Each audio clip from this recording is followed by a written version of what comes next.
সুকুমার রায় বলে একটা কবি ছিলেন, তো তিনি একটা কবিতা লিখেছেন, আমার খুব পছন্দ। আমি যতবার বলি মনে হয় যেন জ্ঞান খোলে।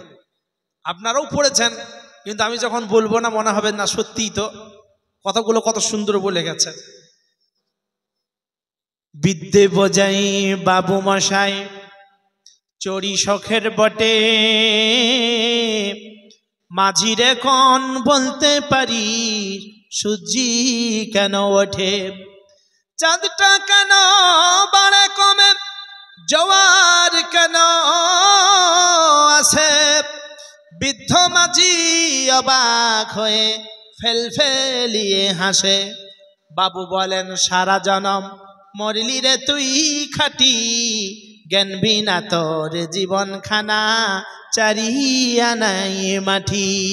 সারা জীবন খেটে খেটে মরলি, জ্ঞান অর্জন করতে পারিস নাই, এজন্য চারা নাই তোর জীবনটা নষ্ট করে ফেলেছিস।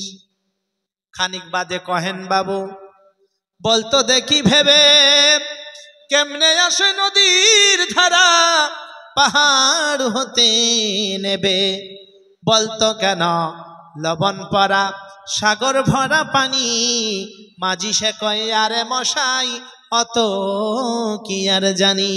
বাবু বলেন এই বয়সেও জানিস নেও তাকি, জীবনটা তোর নিহাত খেলো কষ্ট আনাই ফাঁকি, আট আনাই তোর জীবনটা বেকার হয়ে গেছে, এই বয়সে এইটাও জানিস না। এখন দেখবেন গ্রামে অনেক মানুষ বসবাস করে, মানুষটা বয়স্ক বয়স হয়ে গেছে, কিন্তু নর্মালি জীবনযাপন করার কারণে, সাদাসিধে জীবনযাপন করার কারণে লোকটা বয়স্ক, কিন্তু ইয়ং ছেলে, বাচ্চা ছেলে, ছোট ছেলে, ইয়ং ছেলে, এরা বয়স অনেক কম, ওর থেকে অনেক ছোট, এরপরেও নাম ধরে ডাকায় আব্দুল এদিকাই। আপনাদের এখানে মনে হয় নাই? হ্যাঁ নাই, তাচ্ছিল্য করে ডাকে কেন বলুন তো? সাদাসিধে থাকার জন্য। বিশেষ করে মাদ্রাসার তালবে ইলমদেরকে তো দেখতেই পারে না, এই এদিকাই শোন, এটা করতে পারিস না, অনেক বকাঝকা করে। কিন্তু আল্লাহ বললেন ইন্নাল্লাহা লা ইউহিব্বুল মুতাদিন, আমি অতিরঞ্জন বাড়াবাড়ি পছন্দ করি না। মাস্টারকে মাস্টারের মতো সম্মান দাও, চাপরাশিকে চাপরাশির মতো সম্মান দাও, আর আপনার ছোটদেরকে স্নেহ দাও, বড়দেরকে শ্রদ্ধা করো, যে যেমন তাকে সেই রকম সম্মান দিতে থাকো। তো কবির মাথাটা দেখেন, যে কবিতাটা লিখেছে,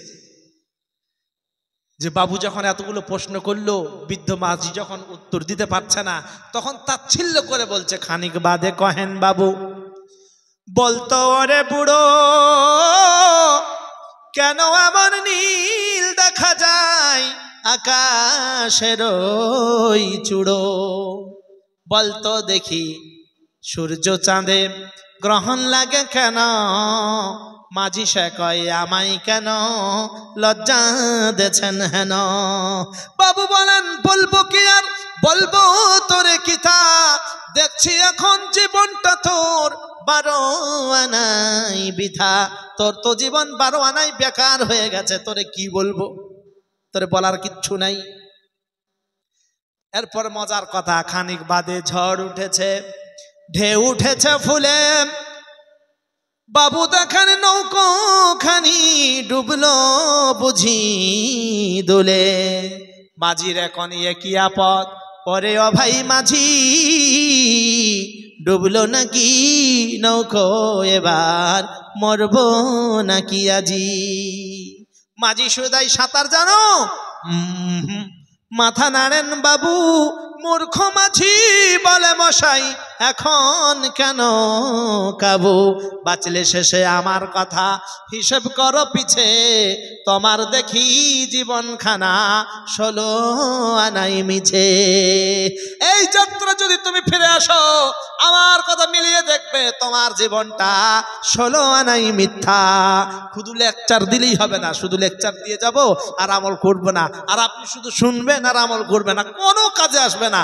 এজন্য আমল করতে হবে, তামিল দিতে হবে, যেটা শুনলাম বুঝলাম জানলাম, জানতে হবে, জানার কোনো শেষ নাই, জানতে হবে, পড়তে হবে, বুঝতে হবে। অনেকেই বলে শোনার থেকে জানার থেকে আমল করার তৌফিক দান করে, না শুনলে না জানলে আপনি আমল করবেন কি করে? এই জন্য শুনতে হবে, জানতে হবে, শিখতে হবে, বুঝতে হবে, আর আমল করতে হবে। জীবনে প্র্যাকটিক্যাল যদি না করেন তাহলে কোনো দাম নাই। রাত্রি হাজার হাজার রাত্রি যদি ওয়াজ শোনেন আর আমল যদি না করেন কোনো লাভ নাই। এজন্য আমল করবেন ইনশাআল্লাহ। আল্লাহ পাক আমল করার তৌফিক দান করুন। আমিন ওয়া আখিরি দাওয়ানা আনিল হামদুলিল্লাহি রাব্বিল আলামিন।